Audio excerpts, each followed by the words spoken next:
金刚经是佛教大乘经典中的明珠，它的智慧深邃而生动，宛如一场心灵的盛宴。想象一下，佛陀释迦牟尼在灵鹫山讲经的场景，阳光洒在山间，弟子们围坐周围，须菩提恭敬地向佛陀提问，如何安住其心？佛陀微微一笑，开始了这场跨越时空的智慧对话。一凡所有相，皆是虚妄，看破执着的真相。金刚经开篇便告诉我们，世间的一切现象都是虚幻的，如同梦幻泡影。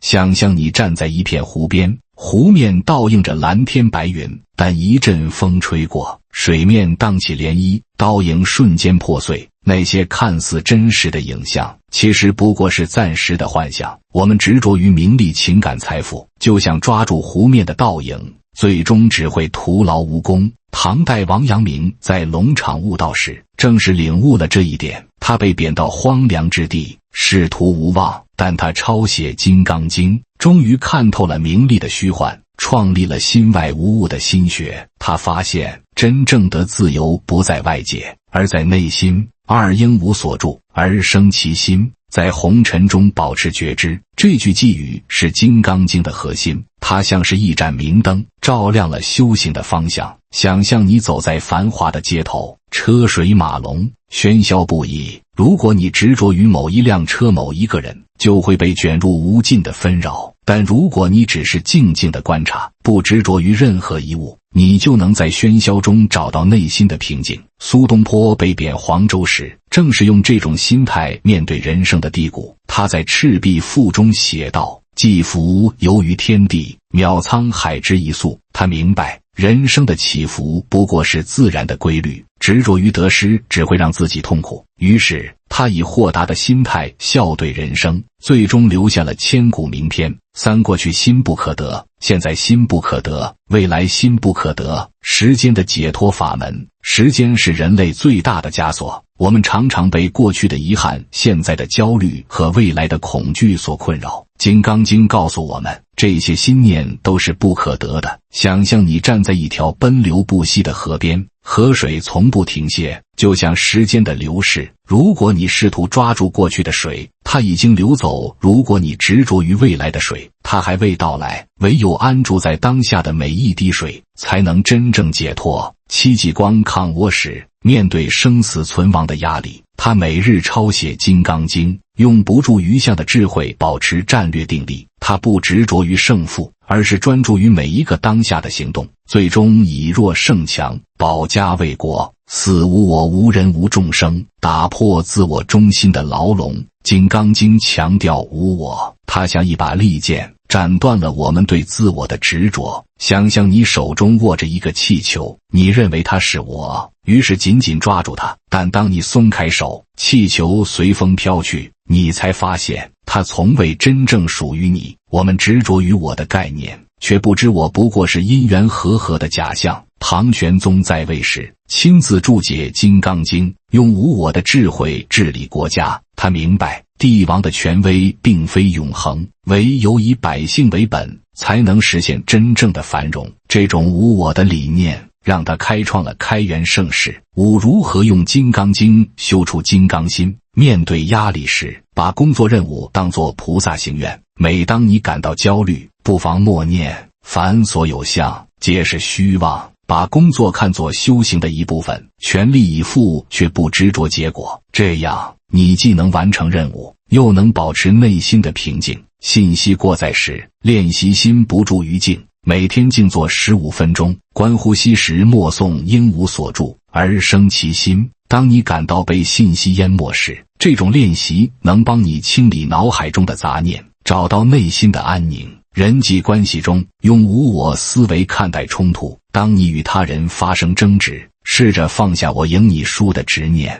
问问自己，什么是对双方最好的？当你不再执着于我的立场，冲突自然化解。金刚经的智慧不是高高在上的宗教说教，而是直指人心的生活艺术。它像一面镜子，照见我们内心的执着与烦恼，也像一盏明灯，指引我们走向解脱的彼岸。当你能在喧嚣中保持觉知，在纷扰中守住平和，在压力中找到力量，那颗不为外物所动的金刚心便已现出形。或许这就是历代圣贤反复抄写此经的奥秘所在。金刚经的全名叫做《能断金刚般若波罗蜜经》，是佛教中非常重要的经典，是佛学的根本大法。这里的金刚有2层含义，一是能穿透一切的迅猛的闪电，二是最坚固的钻石。金刚经讲的就是当各种烦恼来的时候，我们如何能够像迅猛的闪电击穿烦恼，一下子就把烦恼看透，然后我们的心就像金刚石那样，任何烦恼都不能动摇它。不仅如此，当各种情绪来了的时候，比如快乐悲伤，我们都能一下子就把它看透，我们的心就像钻石那样，不被任何情绪左右。那么如何才能像闪电那样一下子击穿各种现象，看透外物的本质呢？如何才能像坚固的钻石那样不受外物或烦恼的干扰呢？金刚经告诉我们，靠的是般若波罗蜜，波罗蜜即到彼岸，般若即智慧，合起来就是如何到彼岸的智慧。所以金刚经的全名叫《能断金刚般若波罗蜜经》，这部经的名字本身即是这部经的宗旨。金刚经讲的就是如何到达彼岸的智慧，要达到智慧的彼岸。金刚经告诉我们，首先就要扫除一切名相，也就是事物的表象。他讲的要摧毁的一切就是指名相，名就是名字。人类发明语言和文字，使用语言来沟通和思考，并且给一切事物取了名字，像是6种感觉器官所感知的对象。眼睛能看见眼前的景物，景物就是眼睛所见的；耳朵听到声音，声音就是耳朵所听的；鼻子嗅气味，舌头尝味道，肌肤感受冷热痛楚等，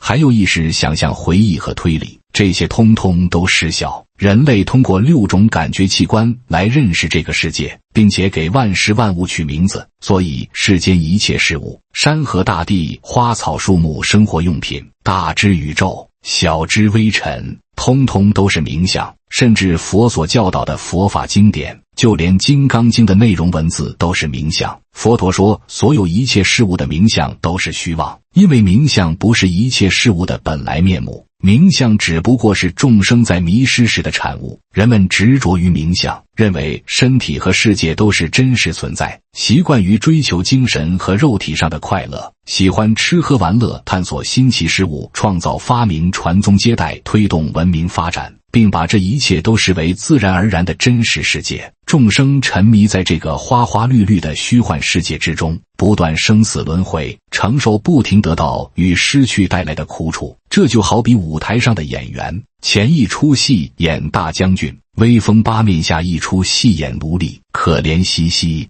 演员陶醉在戏剧中，忘记了自己的本来身份。然而当演员脱下戏服时，才发现自己既不是威武的大将军，也不是受人鄙视的奴隶。世间众生的本来面目也是如此，本来面目不需要别人的吹捧或呵斥，本来面目不需要从外在世界寻求自我满足，本来面目不需要依靠外在事物获得快乐，本来面目是一切事物的真实相貌，它不属于6种感觉器官所能感知的范围，没有名相。本来面目并非是陷入昏沉，没有知觉，不省人事。这种境界不是守着空无所有，浑浑噩噩，对大大小小一切事情都毫不知情。相反，回归到本心，就能够洞察一切。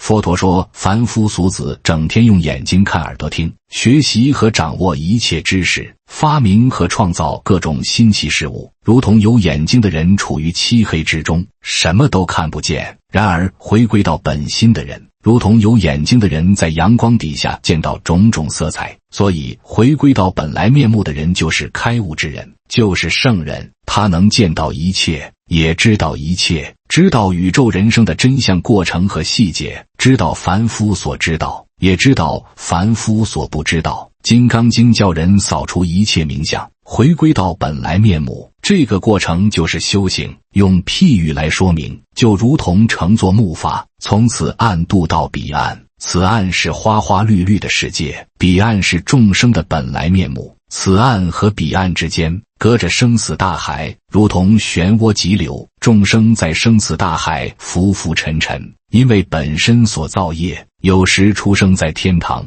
有时沦落到地狱，生生世世轮回不休。木筏就是佛学的修行，佛学的修行只是工具，修行者借助佛学的修行，从此岸到达彼岸后，是可以舍弃木筏这个累赘的。这就是说，已到达彼岸的开悟者不会被佛学这个名相所束缚。所以《金刚经》经文中随处可以见到这样的文句：所谓佛法，即非佛法所说实相，即非实相，人如波罗蜜，即非人如波罗蜜，第一波罗蜜，即非第一波罗蜜。金刚经里所说的名相，如同指向月亮的手指，月亮代表的是事物的本来面目，回归到本来面目，就是修行的最终目的。修行的人最主要目的是发现月亮，而不是纠结于名相。佛学也不是教人如何成佛成神的，而是获得开悟的智慧。这就是为什么佛教里经常出现般若这样一个词，因为佛教所讲的智慧和我们一般理解的不一样。我们常常说生活的智慧，从佛教的角度看，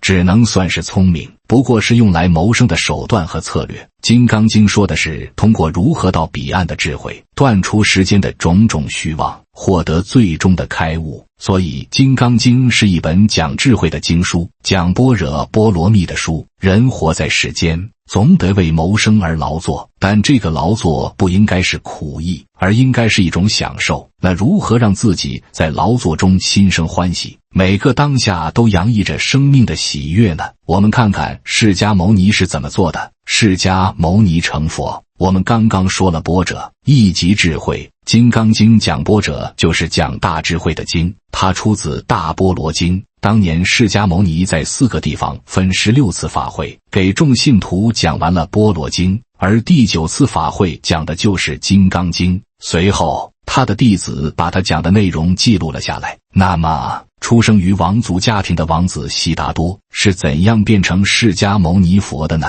大约公元前565年左右，释迦牟尼出生在古代印度的迦毗罗卫城，他本名叫悉达多乔达摩。释迦牟尼是人们对他的尊称，意思是释迦族的圣人。释迦牟尼从小住在豪华的宫殿里，过着奢华的生活。他有美丽的王妃，还有一个可爱的儿子。本来等到他父亲去世，他就会继承王位，成为一个国王。但是世间的疾苦引起了他的深思，特别是死亡和疾病。他强烈地感觉到这个世间有无法回避的缺陷和痛苦，他想弄明白是怎么回事。于是29岁那年，他抛弃了王位和家庭，离开王宫，走上寻求真知的道路。就这样，他到处寻找了6年多。有一天，释迦牟尼拖着疲惫的身体走到尼连禅河边，坐在一棵碧波罗树下沉思默想。他一动不动，很快就进入深度的禅定。到了第7天，天空闪过流星的刹那，他突然觉悟正道，从此成为佛陀，简称佛，一位觉悟者。那棵碧波罗树从此被称为菩提树，菩提即智慧。那一年，这位出家的王子35岁。释迦牟尼的成道并非人们理解的成仙，而是明白了世间的真相，获得了开悟和解脱。释迦牟尼在菩提树下的禅定里明白了4圣谛的道理。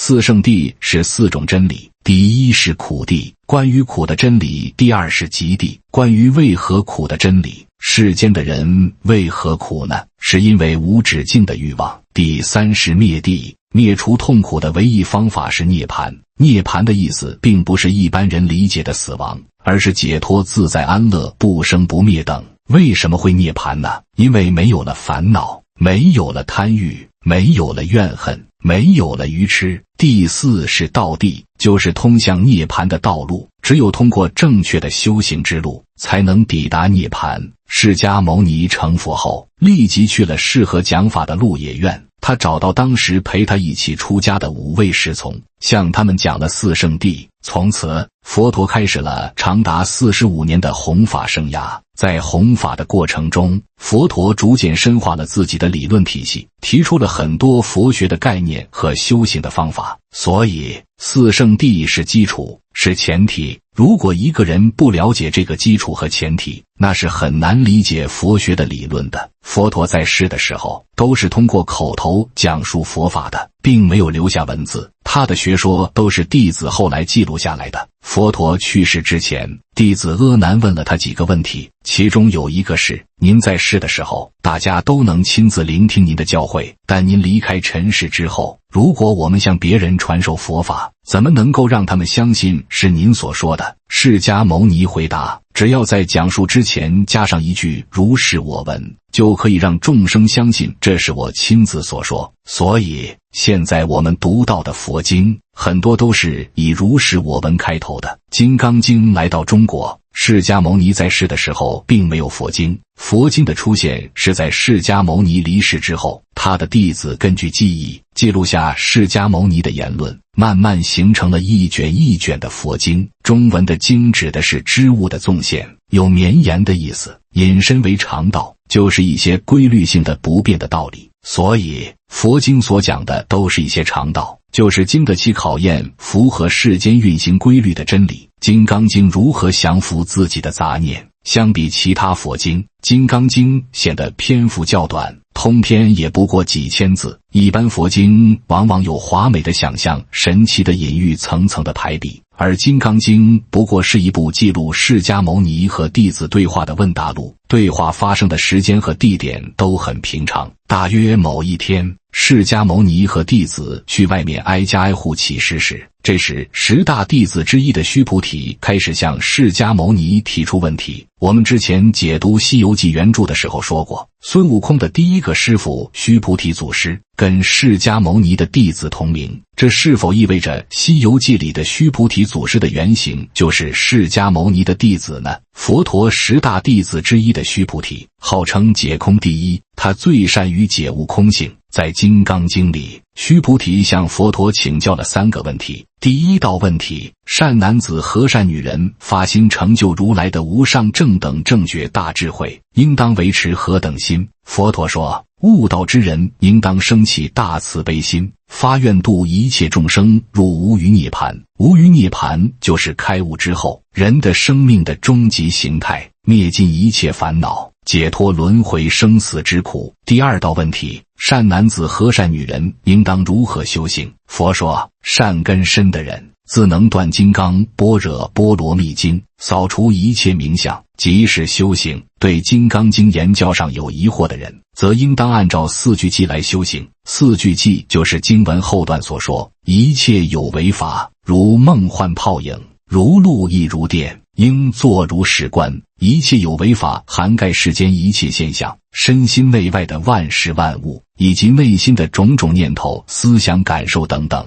这一切事物和信念皆是无常，如同梦境不真实，如同泡沫升起即逝，如同影子没有实质，如同露水遇到阳光随即蒸发消失，如同闪电一闪即逝。一个开悟的人如实观察身心内外一切现象，如同虚幻不实无常，迅速生灭，则可以见此入道，最终破除无明，扫除一切名相，到达涅槃彼岸，见到自己本来面目。关于什么是五蕴，我们之前解读《心经》这本书的时候已经详细解释过了，这里就不再赘述了。一个开悟的人见到本来面目后，知道本来无我相、无人相、无众生相和无寿者相，此时他对一切事物无所畏惧，能够生生世世利益众生。什么是我相、人相、众生相、寿者相呢？佛陀说，我相就是执着，我认为身体和意识是真实的，我因此追求肉体和精神的快乐。有我相就会升起人相，人相就是人与人之间有彼此你我的分别，以我为中心，处处维护自身利益。众生相是一切众生的差别相，高等生物鄙视低等生物，甚至无视低等生物的生存权利。寿者相就是寿命众生从身体和意识获得快乐，